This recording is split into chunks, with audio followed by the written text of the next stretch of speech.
नमस्ते। आज मेरे साथ एक बहुत ख़ास मेहमान हैं पंकज प्रियदर्शी जी। पंकज जी ने अपना करियर शुरू किया एज़ पत्रकार और मैं एक डिस्क्लेमर कर दूँ कि मुझे दिल्ली में आम आदमी पार्टी के बहुत से लोगों से इन्होंने मुलाकात करवाई थी। मैं उस समय लोकमत का एडिटर था उत्तर प्रदेश से और मैं दिल्ली जाता था तो पंकज जी से मिलता था।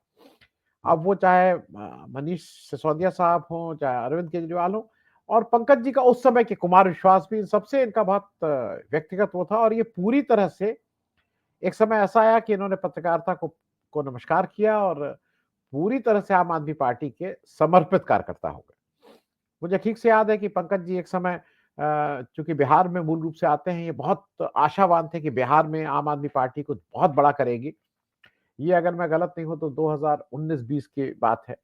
इन लोगों ने खूब मेहनत की, लेकिन फिर लास्ट मिनट में जब इलेक्शन आया तो मुझे पता लगा पंकज जी के द्वारा कि नहीं आम आदमी पार्टी वहाँ इलेक्शन नहीं लड़ रही है। पंकज जी इस बार ऐसा क्या हुआ है कि अभी आपको एक जंतर मंतर पे अपनी ही पार्टी के अगेंस्ट धरना देना पड़ा है?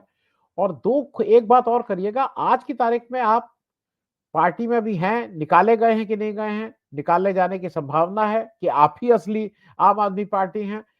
मामला क्या है? कहाँ आपका थोड़ा आपको लगा कि कुछ आम आम कार्यकर्ता के साथ बहुत न्याय नहीं हो रहा है? मैं थोड़ा समझना चाहता हूँ, पंकज जी। बहुत-बहुत नमस्कार सर और आपके सभी दर्शकों को मेरा नमस्कार। दरअसल आपसे बातचीत तो बहुत पुरानी है सर और आप बहुत वरिष्ठ हैं। ये सिलसिला यूँ हुआ कि जब हम पार्टी में आए तब से लेकर के आज तक बहुत ही जुझारूपना से एकदम हम लगे रहे, हम काम करते रहे। 2020 के बाद ग्रेजुअली ऐसा लगा कि दिक्कतें हो रही हैं।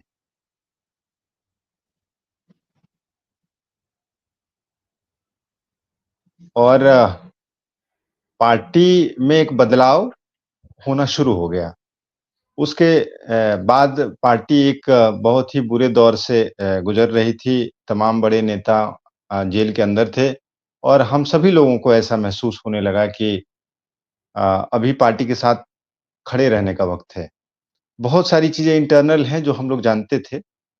लेकिन चुनाव आते-आते ऐसा लगा कि पार्टी अपने मूल सिद्धांतों से कहीं न कहीं भटक गई है और बहुत सारी ऐसी चीज़ें हैं जिनको लेकर के समझौता कर रही है। तो वहाँ पे लगा कि अब आवाज़ उठाना चाहिए और उसी के तहत हमारे जितने तमाम कार्यकर्ता साथी हैं, उन सभी लोगों का दबाव भी था और सब लोग चाहते थे कि हम पार्टी के शीर्ष नेताओं से कुछ बातों को लेकर के बात करें, लेकिन ऐसा हो नहीं पाया। और हमारे राष्ट्रीय कन्वीनर माननीय अरविंद केजरीवाल जी ने समय नहीं दिया, इसलिए हम लोग को जंतर-मंतर पे उतरना पड़ा। जी, पंकज जी एक चीज़ ये बताइए क्योंकि मैं कुछ कुछ मेरे प्रश्न में भी मेरे मन में प्रश्न है। आप आम आदमी पार्टी के साथ हैं। मैं आपको बहुत दिनों से जानता हूँ, आप एक दूसरी राजनीति की बात करते हैं। आप लोगों को आम कार्यकर्ता को क्या को अच्छा लगा जब आरएसएस को अरविंद जी ने पत्र लिखा? क्योंकि आपके कुछ झगड़े हो सकते हैं, किसी भी घर में होते हैं, लेकिन आरएसएस को आर्बिट्रेटर बनाने की ज़रूरत और आरएसएस से शिकायत करना कि देखिए बीजेपी को ठीक करिए। ये कहाँ तक तर्कसंगत है? ज़रा मुझे इसको समझाने की कोशिश करिए, क्या हो रहा है? सर बेसिकली क्या है ना कि जब ये मूवमेंट खड़ा हुआ था और अन्ना जी का आंदोलन चल रहा था, तो लुटियन के जितने पत्रकार हैं कमोबेश इस बात को जानते हैं कि उस मूवमेंट को खड़ा करने में आरएसएस का बहुत बड़ा योगदान रहा है। और ऐसा कहा जाता है कि आरएसएस से एक पुराने संबंध अरविंद केजरीवाल जी के रहे हैं। तो अरविंद केजरीवाल जी एक ऐसे मंझे हुए पॉलिटिशियन बन के उभरे हैं पिछले 14-15 वर्षों में कि वो ये जानते हैं कि सहमात के खेल में आगे कैसे बढ़ा जाता है। तो चूँकि आरएसएस से भारतीय जनता पार्टी के एक संबंध हैं, तो ये चुनावी रणनीति के तहत इन चीज़ों को वो उठा रहे हैं वहाँ पे। और हमें लगता है कि अ, पर्दे के पीछे बहुत सारी चीज़ें होती हैं जो पब्लिक डोमेन में नहीं आ पाती हैं। और हम लोग चूँकि पत्रकारिता में भी थे और सार्वजनिक जीवन में हैं, तो हमें ऐसा लगता है कि हमें पब्लिक को सही बात बतानी चाहिए। और जो ये पार्टी कर रही है, और जो पार्टियां हैं वो हिंदुस्तान की जो करती हैं, तो इसमें और उसमें मूलतः कोई फर्क नहीं है। बस ये कहने के लिए कहते हैं कि मैं ईमानदार हूं, मैं ये हूं वो हूं, जबकि ऐसा कुछ है नहीं यहाँ पे। जी, जी। पंकज जी, नहीं मुझे एक चीज़ और समझ में नहीं आती। देखिए, सॉफ्ट हिंदुत्व पे अगर मुझे वोट देना होगा तो मैं आपको क्यों दूँगा? मैं तो फिर बीजेपी को जाके दे दूँगा, जो मुझे लगता है कि जो हिंदुत्व को बहुत भोंडे और नंगे ढंग से करती है। हालाँकि वो हिंदू को नहीं रिप्रेजेंट, लेकिन फिर भी। आप लोग ने पहले तो काम पर वोट माँगा था। ये मैं पहली बार देख रहा हूँ कि आप कह रहे हैं कि वो पंडित जी लोगों को कुछ पैसा दे देंगे, इनको पैसा दे देंगे, लक्ष्मी गणेश की फोटो लगा। ये मतलब आप मैं आपसे इतने दिनों से मिला हूँ, मुझे अजीब अटपटा-सा लगता है जब आप इस तरह की आपकी पार्टी इस तरह की बात करती है। मैं उसपे भी ज़रा एक आपका समझना चाहूँगा। सर, इस पार्टी में बड़े दुख के साथ कहना पड़ रहा है कि चाल, चरित्र और चेहरे की जो बात होती थी ना, उस सब में धीरे करके एक बहुत बड़ी गिरावट आई है। और ये उन्हीं पार्टियों की श्रेणी में है जो पार्टियां तथाकथित रूप से हिंदुस्तान के ऊपर राज करती आई हैं और आज भी दुनिया भर की पार्टियां हैं। तो अरविंद केजरीवाल जी अपने आप को जो एक कहते थे कि मैं बहुत ईमानदार हूँ, मैं बहुत ही सच्चा हूँ, मैं बहुत ही जनता के हित में सोचने वाला व्यक्ति हूँ, ऐसा है नहीं। और ये बातें मैं ऐसे ही नहीं कह रहा हूँ। आप दिल्ली के अंदर दिल्ली की जनता से जब आप बात करेंगे सर, तो स्थिति ये हो गई है कि ग्राउंड पे पब्लिक वैसे ही परेशान है।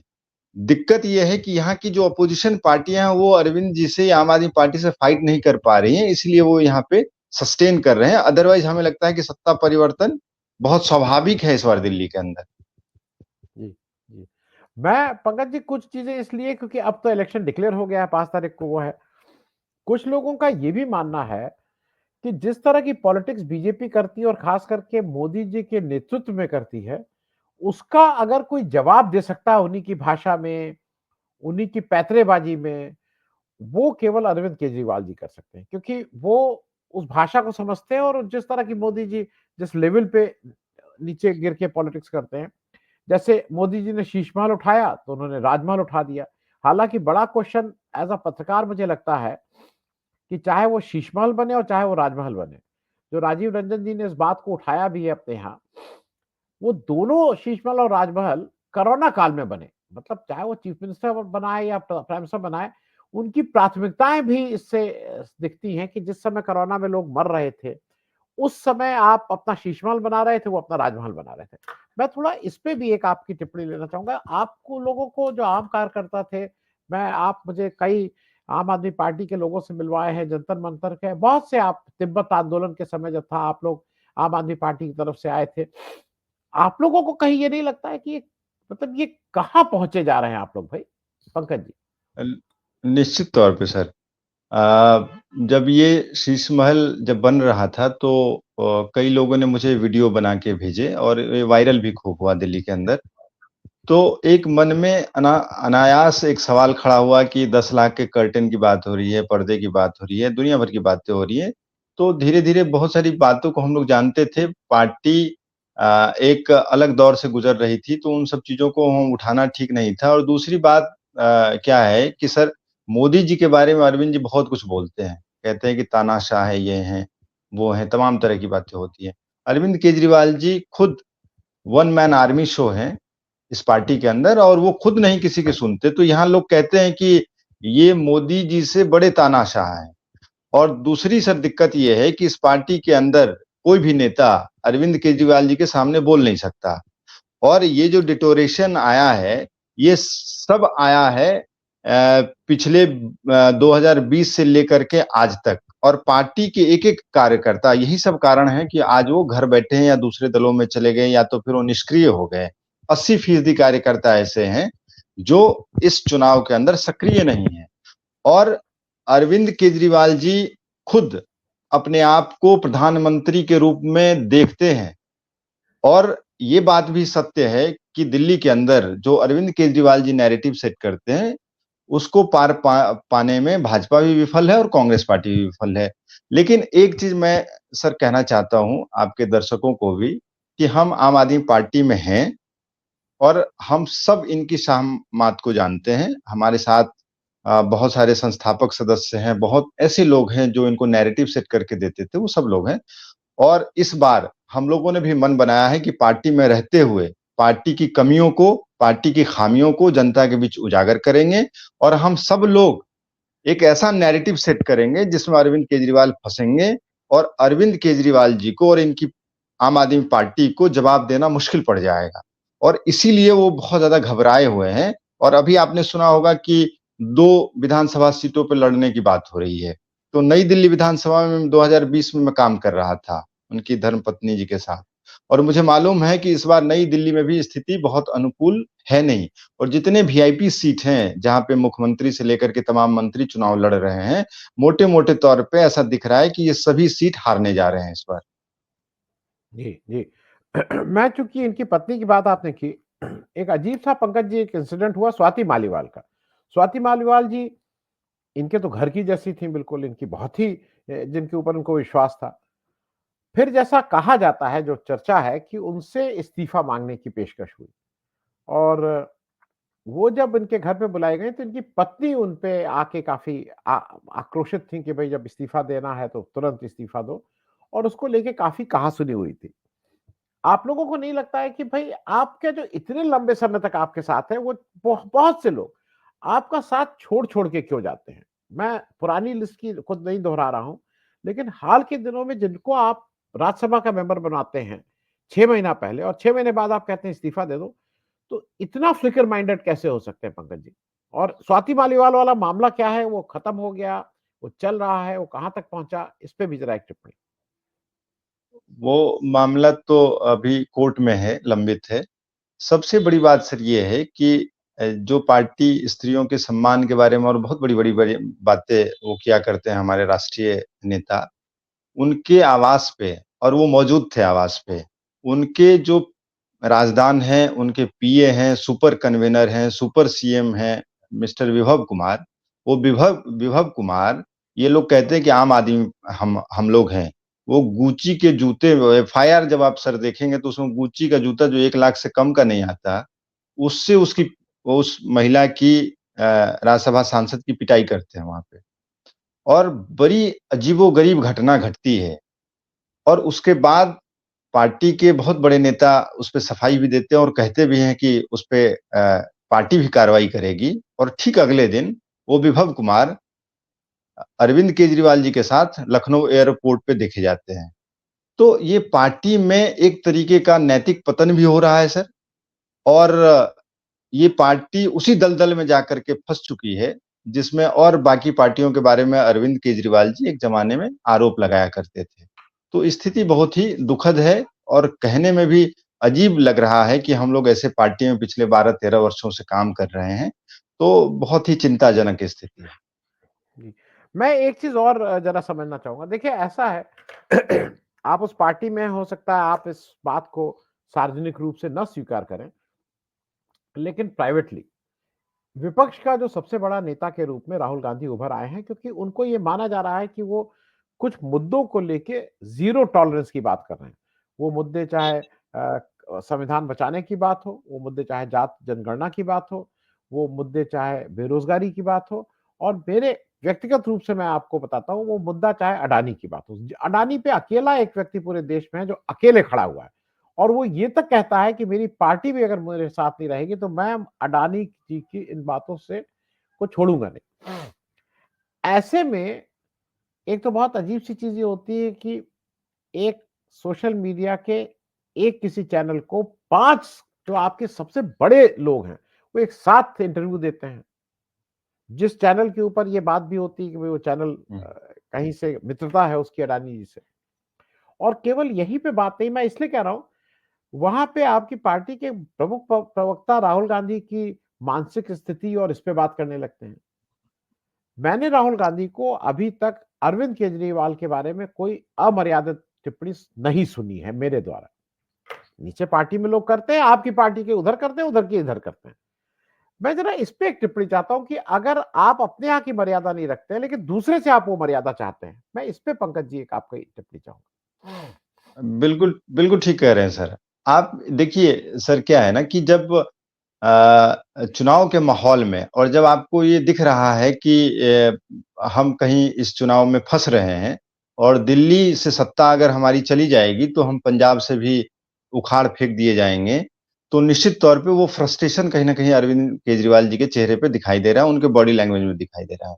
जब अभी पार्टी कार्यालय में कुछ समय पहले जब उनका भाषण चल रहा था तो वो कह रहे थे कि देखो जी, पब्लिक ये मान रही है कि सरकार हमारी आएगी, यहाँ सीटें कम होंगी, वही 40-45 सीटें आएंगी। अब वो खुद से इस बात को स्वीकार कर रहे हैं, तो उनके दिमाग में क्या चल रहा है सर, ये अंदाजा लगा सकते हैं। लोकसभा चुनाव में अभी राहुल गांधी जी का और कांग्रेस पार्टी का ग्राफ बहुत ऊपर उठ गया है। ईमानदारी की बात यह है कि दिल्ली की एक एक जनता जानती है कि अगर कांग्रेस पार्टी मजबूती से चुनाव लड़ ले तो सवाल ही नहीं पैदा होता है कि आम आदमी पार्टी चुनाव जीत पाएगी इस बार। ये ग्राउंड जीरो की है। अब कांग्रेस में भी राष्ट्रीय कांग्रेस की और लोकल यूनिट में एक अलग कश्मकश का दौर है यहाँ पे। भारतीय जनता पार्टी भी अरविंद जी के नैरेटिव में कहीं ना कहीं फंस जा रही है, तो इसलिए एक स्पेस इनको अभी मिला हुआ है। लेकिन अगर कांग्रेस मजबूती से उतरती है यहाँ पे, तो आप सर ये मान के चलिए कि अरविंद केजरीवाल जी अगले सीएम नहीं बनने जा रहे हैं, ये तय है। और हमारे जैसे जो हजारों कार्यकर्ता हमारे साथ हैं, वो सब लोग, हम लोग कम से कम 20 सीटों को हम लोगों ने आइडेंटिफाई किया है, और वो 20 सीट हम सब लोग घर घर जा करके, नुक्कड़ सभा करके, अलग अलग माध्यमों से एक हम क्षमा प्रार्थना यात्रा सोच रहे हैं, जिसमें हम 20 विधानसभा को टच करेंगे, और ये हम बताने का काम करेंगे कि हम लोगों से जो गलती हुई वो गलती अब आप लोग मत करिए, और कम से कम दिल्ली को बचाने के लिए और अपने बच्चे के भविष्य के लिए इस पार्टी से अब तौबा करिए, क्योंकि अब अरविंद केजरीवाल जी बिल्कुल ही फ्रस्ट्रेट हो चुके हैं। मुझे तो पंकज जी ये लगता है कि अगर आप इस तरह का मन बनाएंगे तो एक चीज जरूर और कहिएगा, जो गांधी को आप लोगों ने अपने यहां से बाहर कर दिया उसका प्रायश्चित भी आप लोगों को करना चाहिए। गांधी को कैसे बाहर कर सकते हैं आप मतलब मैं इसलिए इस चीज को पूछ रहा हूं, मैं आपको व्यक्तिगत रूप से जानता हूं, अगर अदरवाइज मैं आपसे शायद ये प्रश्न नहीं पूछता। गांधी के बिना इस देश में कोई भी नैतिक नैतिक पॉलिटिक्स की बात अगर करता है तो बेमानी बात है पंकज जी। मतलब मोदी जी तक अपने पॉडकास्ट में गांधी जी को बिना लाए अपनी बात नहीं कह पा रहे हैं। मोदी जी जैसा व्यक्ति बिल्कुल ठीक। को भी गांधी की शरण में बिल्कुल। जाना पड़ा। और दूसरी तरफ केजरीवाल बिल्कुल। साहब है, उन्होंने उनको बाहर ही कर दिया, आपने उनकी फोटो ही बाहर कर दी। बिल्कुल ठीक बात है जी सर। इस जी पार्टी के अंदर एक ही नेता है जो गांधी जी को भी उतने सम्मान से अपने उसमें लगाए हुए हैं, आदरणीय संजय सिंह जी हैं। बाकी ये बात बिल्कुल सत्य है कि उनको ये दिखता है कि हमें चुनाव में हमें अंबेडकर जी को रखने से फायदा होगा तो वो रखते हैं, पंजाब में भगत सिंह जी को रखने से फायदा होगा तो वो रखते हैं। तो कुल मिलाकर के ये भी उसी ढर्रे पे हैं जिस ढर्रे पे भारतीय जनता पार्टी को कोसते रहते हैं, और सारा कुछ सर चुनावी है। मतलब कुल मिलाकर के हमको वोट किस तरीके से लेना है, किस प्रलोभन से लेना है, किस उसको ध्यान में रख करके ये तमाम चीजें बुनी जाती है, और उसी आधार पे ये लोग करते हैं। तो ये सभी नौटंकियां धीरे धीरे ना जनता तक पहुंच रही है, और जनता दिल्ली की बहुत समझदार है। इस बार वो समझ रही है कि हाँ, इनका भी चाल चलित चेहरा वैसे ही है, इसलिए इस बार पब्लिक का कुछ और मूड है दिल्ली में। जी पंकज जी, बस अब इसी पे समाप्त करते हैं, लेकिन मैंने एक ऑब्जर्वेशन मेरा है, मैं आपको बता दूं। जेल जाने से पहले और जेल से निकलने के बाद एक बहुत बड़ा बदलाव मैंने अरविंद जी में देखा। और वो ये देखा कि जेल जाने से पहले वो जो बड़े भाई की शर्ट पहनते थे ना, वो अपने से बड़े भाई की 2 साइज ऊपर शर्ट पहनते थे, वो अब अपनी साइज की शर्ट पहनने लगे हैं। तो शायद या तो जेल में उसी हिसाब से कपड़े दिए जाते हैं कि आपकी जो साइज है आपको ये वो मालूम नहीं क्यों, मैंने कई लोगों से पूछा कि वो अपने बड़े भाई की साइज की क्यों शर्ट पहनते हैं। तो अब लोगों का कहना था कि नहीं, वो थोड़ा दिखाना चाहते हैं कि मैं बहुत कैजुअल हूं या मुझे कपड़ों से कोई मतलब नहीं है। लेकिन अब वो अपनी साइज सर की शर्ट पहने। हाँ, वो सर उस टाइम में लोगों को बेवकूफ बनाने का एक तरीका उनको पता था कि ये नैरेटिव हम सेट करेंगे तो जो आम जनता है वो हमसे अट्रैक्ट होगी और हमें अपने आप को देखेगी, और वही हुआ। और मैं आपको ये भी बता दूं कि इनकी महत्वाकांक्षा आज की नहीं है। अरविंद केजरीवाल जी खुद जानते हैं 1998 में ये सुनील शास्त्री जी के पास गए थे, और उसी समय में इनकी महत्वाकांक्षा इतनी बड़ी थी कि ये चाहते थे कि उनको हम चेहरा बना करके, क्योंकि उस जमाने में इनको कोई नहीं जानता था, तो ये चाहते थे कि उनको चेहरा बना करके, चूंकि वो शास्त्री जी के बेटे थे, तो उनको आगे करके हम एक पार्टी का फॉर्मेशन करें, और ये बहुत पहले से था। तो ये जितनी सारी गतिविधियां हुई, ये मूवमेंट हुआ, मूवमेंट के बाद पार्टी बनी, तो सब प्री प्लान्ड था। और यहां तक कहा जाता है कि अगर भारतीय जनता पार्टी ये नहीं करती तो अन्ना जी के साथ भी कुछ हो सकता था, और उस लहर में ये प्रधानमंत्री बनने की जो इनकी महत्वाकांक्षा थी वो जागृत हो गई थी, और इनको लग रहा था दिल्ली के मुख्यमंत्री ने, हम तो देश के प्रधानमंत्री बन जाएंगे। यहां तक बात हुई थी। जी। चलिए पंकज जी, बहुत अच्छा लगा, और मैं अगली बार जब मौका आपको लगेगा तो एक चर्चा पे दो चीजों पे जरूर बात करना चाहूंगा। एक, मुझे ऐसा लगता है कि अ, खनूरी बॉर्डर पे एक व्यक्ति अपने जीवन मरण की लड़ाई लड़ रहा है, और वो जीवन मरण की लड़ाई अपने कोई खेत के लिए नहीं, हमारे और आपके लिए लड़ रहा है। हमारे और आपके जो घर गांव में हमारे बाप दादा हैं उसके लिए लड़ रहा है। उस पे मतलब ज्यादातर देश की पार्टीज का खामोश जैसी हैं। तो वो इस देश का दुर्भाग्य है कि एक किसान नेता डल्लेवाल साहब, मालूम नहीं कब, जी अगली बार 2-4 दिन में जल्दी ही हम लोग बात करेंगे, और थोड़ी उस दिन डल्लेवाल साहब की भी बात करेंगे, और थोड़ी एक बात और करेंगे, जरा आपसे जानना चाहेंगे, क्योंकि एक आरोप और लगता है, मेरे मेरे शो पे कई लोगों ने लगाया है, कि केजरीवाल साहब जी का जो बेसिक, जो जिसको कहते हैं ना गॉडफादर, ठीक टर्म नहीं है, जो इनको पेट्रन थे इनके, वो भजन लाल जी थे। उन्होंने एक नौकरी में लाना, फिर ट्रांसफर नहीं होने देना, इत्यादि इत्यादि, बहुत समय तक भजन लाल जी की पेट्रनेज थी इनको। उस पर भी चर्चा करेंगे। लेकिन अभी के लिए बहुत बहुत धन्यवाद। और भाई, आप अगर ईमानदारी से अपने जिस भी लक्ष्य में लगे हैं, मैंने आपको बहुत दिनों से देखा है, उसमें आप जरूर सफल हो, इस कामना के साथ। Thank you so much Pankaj ji. Thank you.